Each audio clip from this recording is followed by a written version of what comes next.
The wind howled across the Wyoming plains like a hungry spirit. It battered the sturdy walls of Gideon Croft's isolated ranch house, rattling the windows in their frames, but the home he'd built with his own hands held firm. Inside, a fire in the stone hearth cast a warm, dancing light, throwing long shadows across his weathered face. Gideon sat near the flames, a sharp knife in his hand, meticulously carving another wooden horse. Always horses. They were the only creatures that seemed to grasp the silence he lived in. At 39, Gideon carried the weight of a much older man. His dark hair was long and streaked with premature grey, his beard thick and untrimmed. His eyes, the colour of a stormy sky, held the ghosts of years defined by loss. 15 winters had come and gone since Abigail, his wife, and their stillborn son were lost to a fever that swept through their homestead. In the years that followed, Gideon buried more than just their bodies, he buried the hopeful man he once was. The ranch house was modest, a single large room with a loft for sleeping. He had felled the timber and raised the walls himself, a monument to his solitude. A ladder provided access to the loft, where he slept on a simple mattress under a pile of thick wool blankets. Below, the space was filled with practicalities, a heavy wooden table, 2 chairs, shelves laden with cured meats, dried herbs, and jars of preserved vegetables. A pair of rifles rested on pegs above the door, always within reach. Outside in the lean-to stable, his powerful stallion, Fury, stamped and shifted, the only living being Gideon allowed himself to trust. The storm outside had escalated into a full-blown blizzard, a blinding curtain of white that erased the world. Gideon was no stranger to these tempests. White Death, the old-timers called them. They were blizzards that could swallow a wagon train whole, burying travelers so deep they wouldn't be found until the spring thaw. He tossed another log onto the fire, the crackle and pop a comforting counterpoint to the wind's tormented scream. For Gideon, storms were a simple matter of endurance. He had provisions, firewood, and fury. He had no one else to worry about, and that was precisely how he built his life. Alone. Insulated. Safe.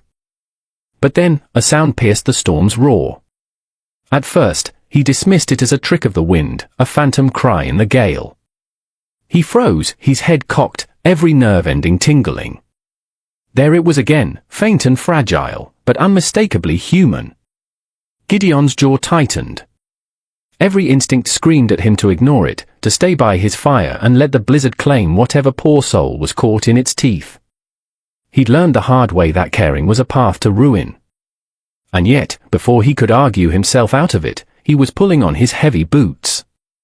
He wrapped his sheepskin coat around his shoulders and stepped out into the maelstrom.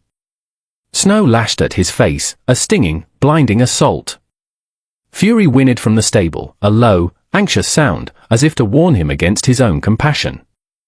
Gideon paid it no mind. He pushed forward, his rifle strapped to his back, heading toward the faint outline of the old stage road. The trail was nearly invisible, but Gideon knew this land like the back of his own hand. He pushed through waist-deep drifts, each step a monumental effort. Then he saw it.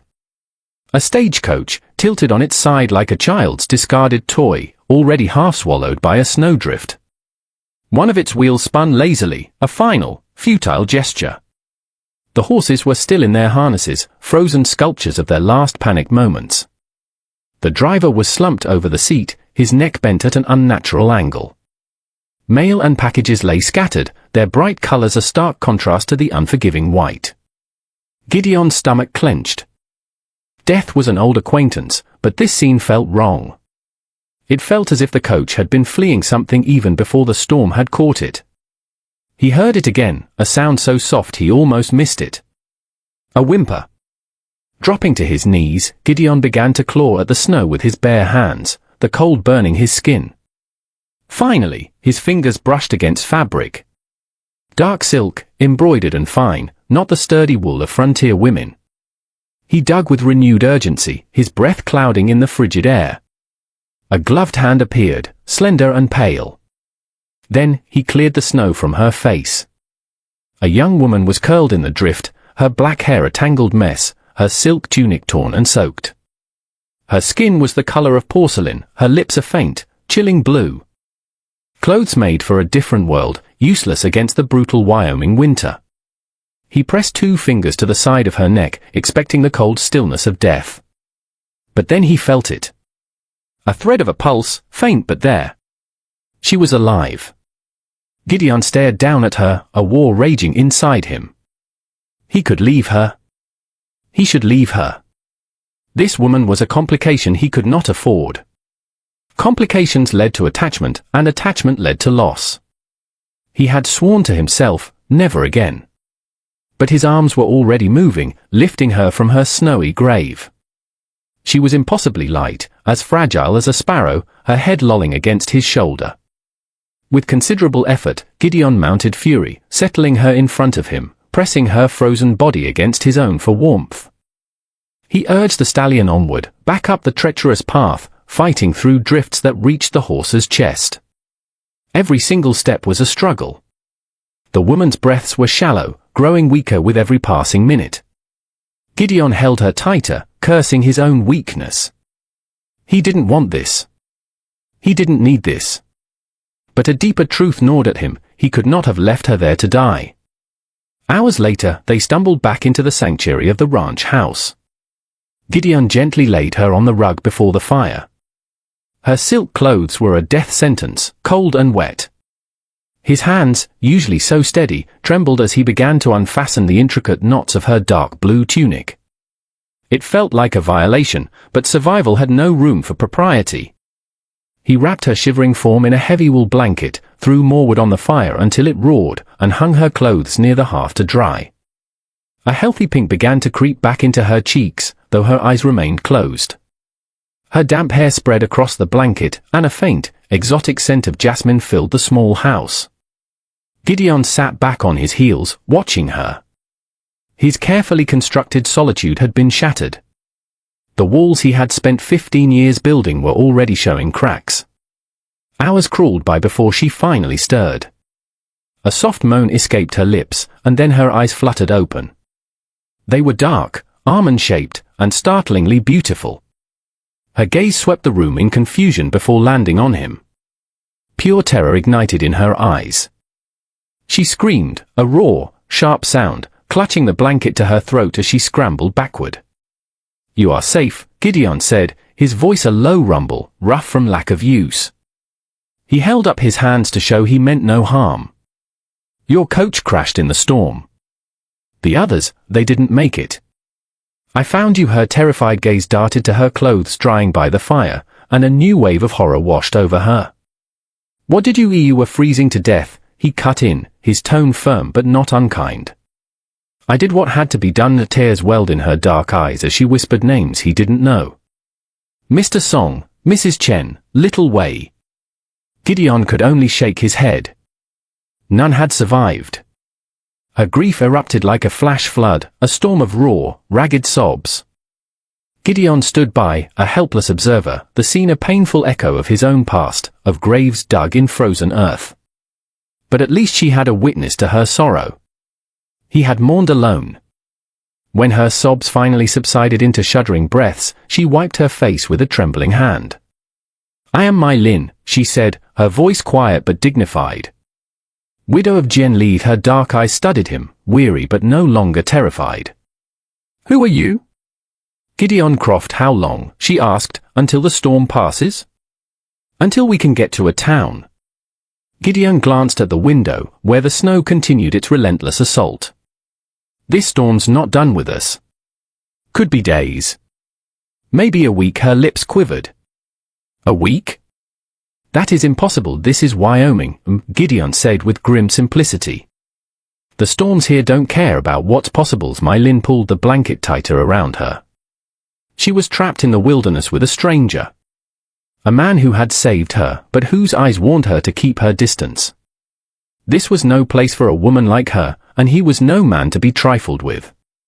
Fate had thrown them together in this small house on the edge of nowhere, and neither of them could guess what the storm would bring next. The blizzard showed no sign of abating. Snow drifted higher against the ranch house, and the wind moaned through the eaves like a lonely ghost. Gideon sat at his table, honing the blade of his knife with slow, rhythmic strokes.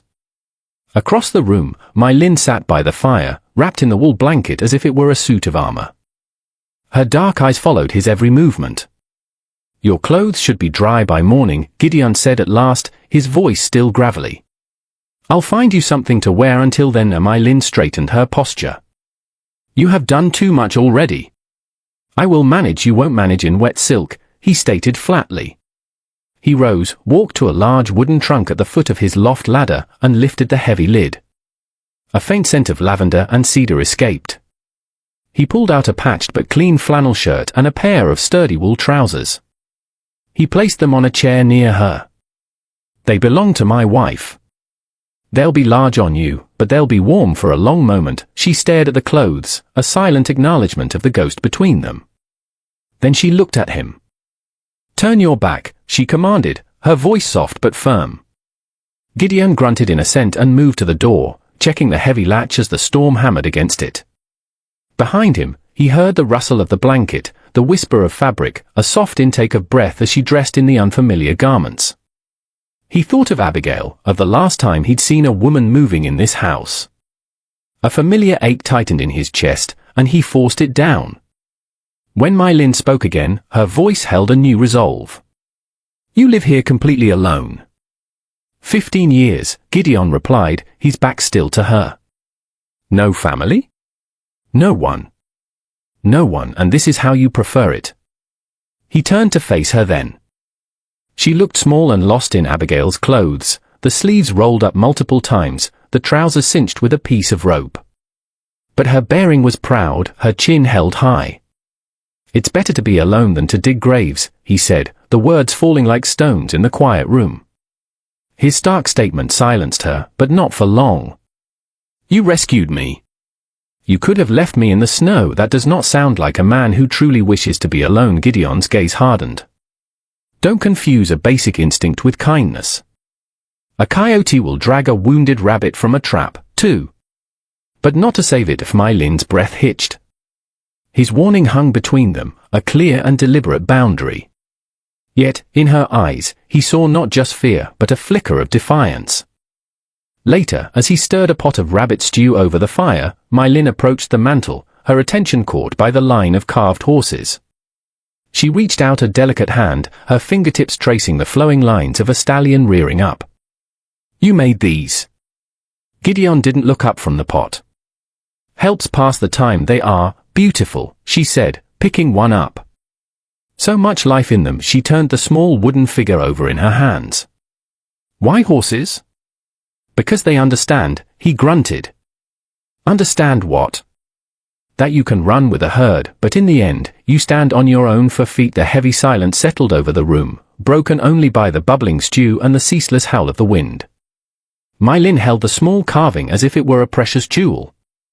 Gideon watched her from the corner of his eye, disturbed by how easily she seemed to fit into the space by his hearth. When the stew was ready, he ladled a bowl for her.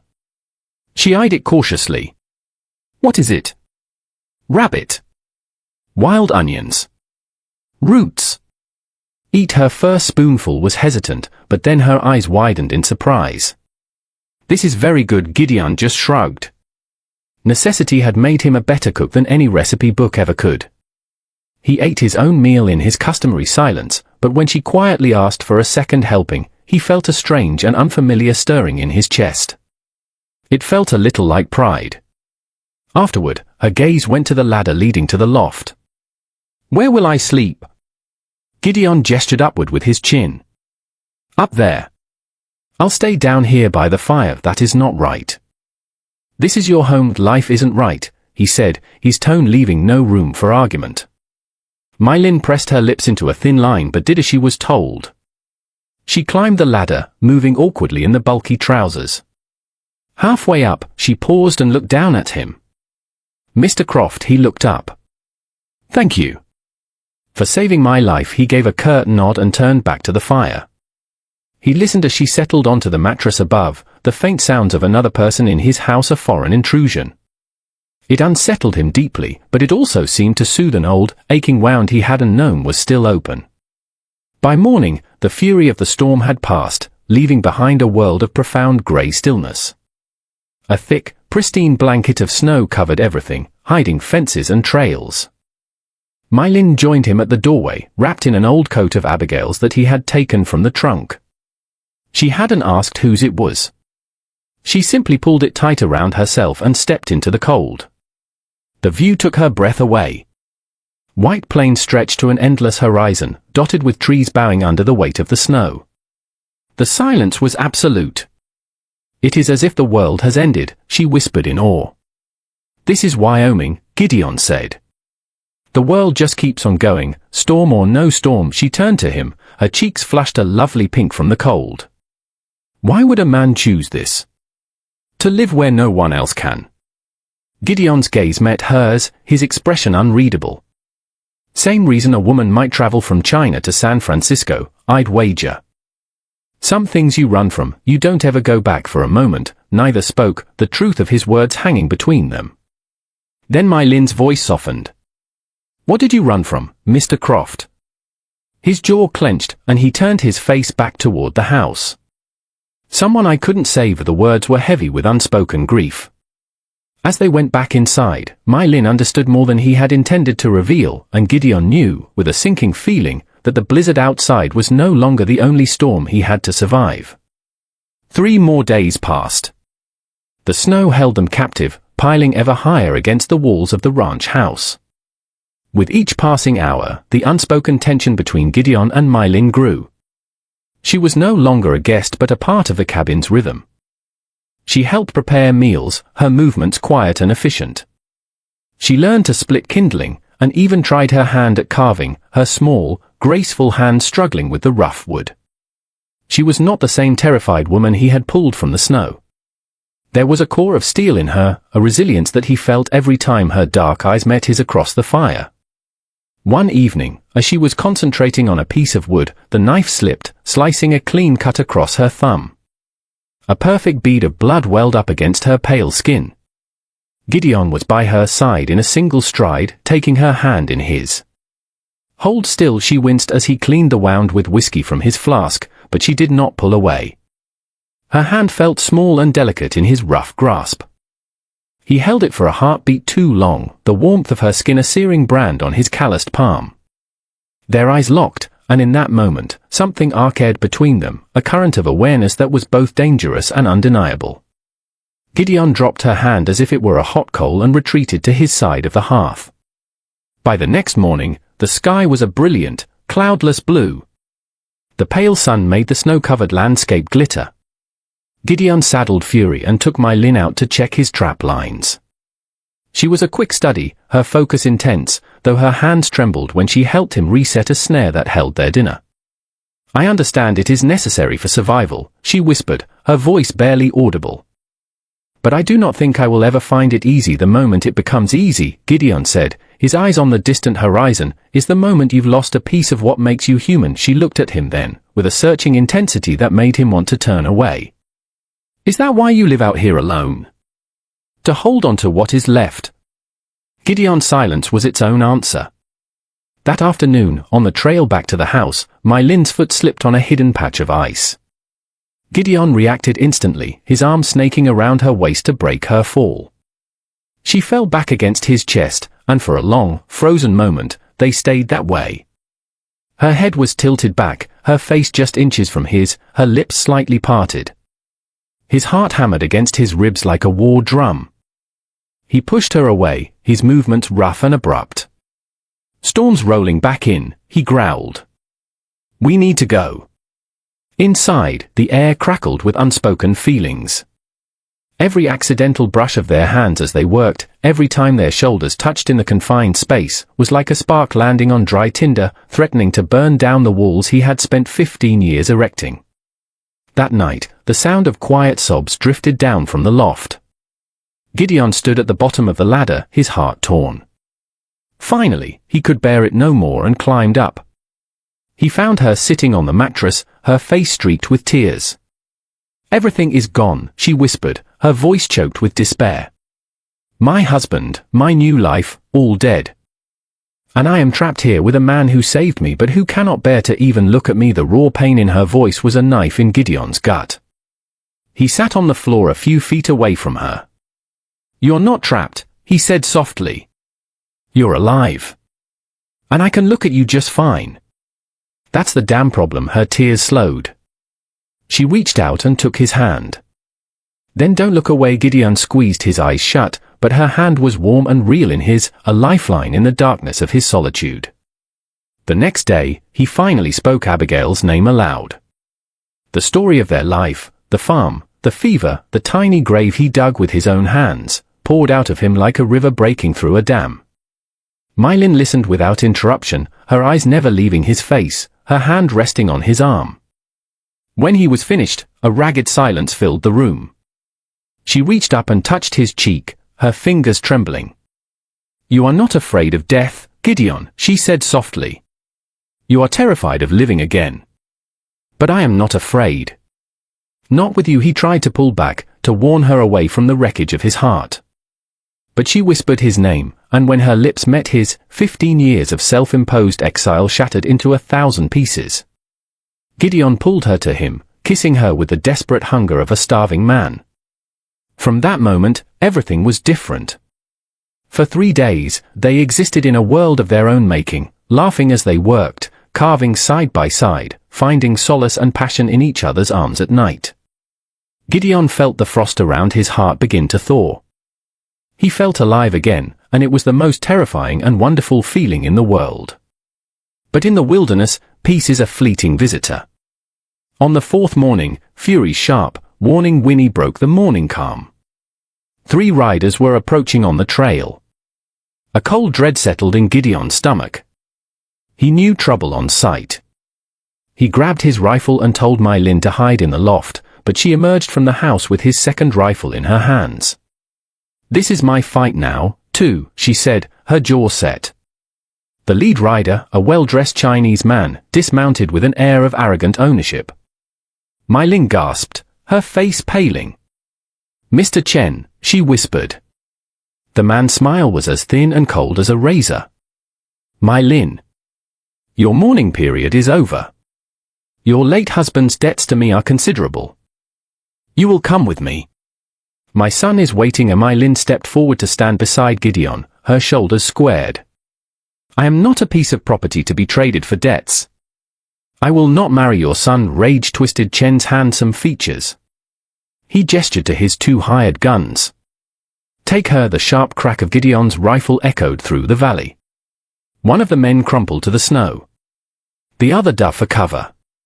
Chen drew a pistol, but before he could aim, a second shot rang out. He cried out in pain as Mylin's bullet tore through his hand, sending his pistol flying. Her voice shook, but her aim had been true. "The next one will be in your chest."